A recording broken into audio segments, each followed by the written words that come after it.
भोजशाला पर निर्णय, ऐतिहासिक सत्य की विजय। शंकराचार्य नरेंद्रानंद। वाराणसी। मध्य प्रदेश हाईकोर्ट की इंदौर बेंच द्वारा धार स्थित भोजशाला परिसर को हिंदू मंदिर मानते हुए दिए गए महत्वपूर्ण निर्णय पर 80 के डुमराव बाग कॉलोनी स्थित आदि शंकराचार्य महासंस्थानम श्री काशी सुमेरु मठ के जगत गुरु शंकराचार्य नरेंद्रानंद सरस्वती महाराज ने प्रसन्नता व्यक्त करते हुए इसे सनातन संस्कृति, ऐतिहासिक प्रमाणों और सत्य की विजय बताया। उन्होंने कहा कि भारतीय पुरातत्व सर्वेक्षण (ASI) के वैज्ञानिक सर्वेक्षण ने स्पष्ट रूप से यह प्रमाणित किया है कि भोजशाला की मूल संरचना प्राचीन मां सरस्वती मंदिर की रही है। वाराणसी से प्रभात श्रीवास्तव की रिपोर्ट। इस प्रकार का यहाँ पे आपने मीडिया बुलाया है, प्रेस वार्ता कर रहे हैं, किस विषय को लेकर? इंदौर हाई कोर्ट मालवा के धार जिले में भोजशाला के नाम से जो गुरुकुल था, महाराज विक्रमादित्य के काल में वो निर्मित था। उसके अंदर 9 टन नीलम की प्रतिमा थी, जिसको चुराकर ब्रिटिश संग्रहालय लंदन में रखा गया है। सैकड़ों वर्ष का हिंदुओं का ये संघर्ष। कमल मौला नाम का मौलवी बाहर अपना मजार बनाया और उसको मस्जिद कहता रहा, लेकिन जब गेट के अंदर हम प्रवेश करते हैं तो वेद, उपनिषद, पुराणों की ऋचाएं दीवाल में तत्कालीन भाषा में अंकित हैं। जो बरामदे में कालम खड़े हैं, पिलर, उनमें विभिन्न देवी देवताओं की प्रतिमाएं अंकित हैं। आज भी बीच उसके मध्य में यज्ञशाला है, जहां 1000 लोग बैठकर हवन पूजन एक साथ कर सकते हैं। भोजशाला हिंदुओं की आस्था, श्रद्धा, भक्ति का केंद्र था। 12 में भी हम लोग गए, नजरबंद किया गया और 10,000 फोर्स वहां लगाई गई कि जाने नहीं दिया जाएगा। 16 में भी गए और हम लोगों के साथ लगभग 5 लाख वहां की माताएं और अशोक सिंघल, बहुत से लोग थे तत्कालीन, और हम लोग वहां गए, पूजन अर्चन हुआ और कई बार वहां गए। सिंहस्थ के काल में भी आना जाना हुआ। वो सरस्वती का ही मंदिर था, है और भविष्य में रहेगा।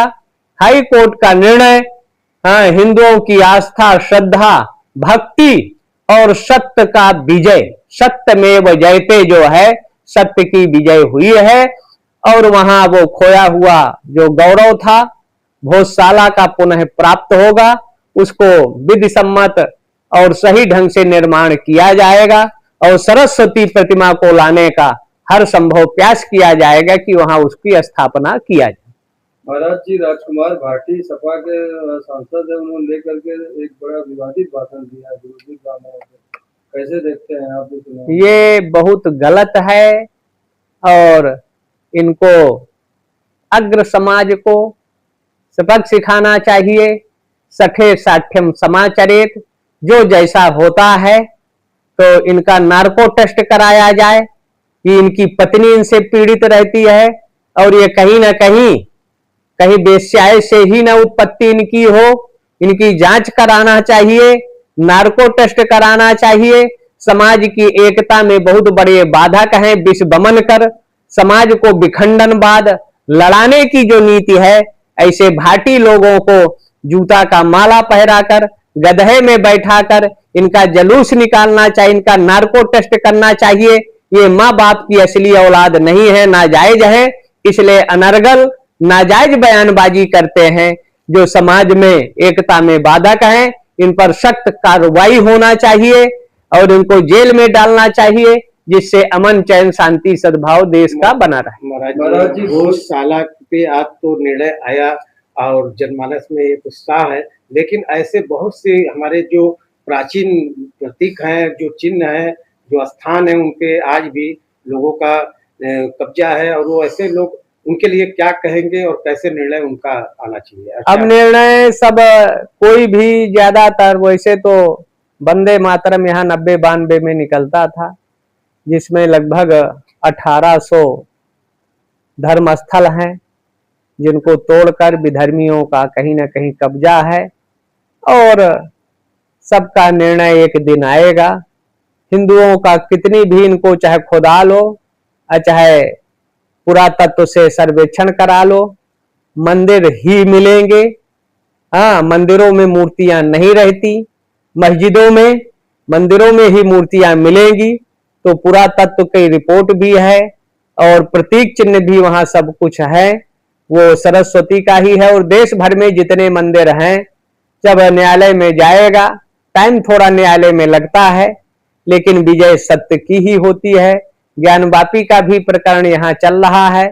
विशेषम समम लिंगम नास्ति ब्रह्मांड गोलके, शिव पुराण में आता है कि विशेषर जैसा शिवलिंग 14 भुवनों के इस गोलक, मतलब ऐसा कहीं शिवलिंग नहीं है और वो अनादि है।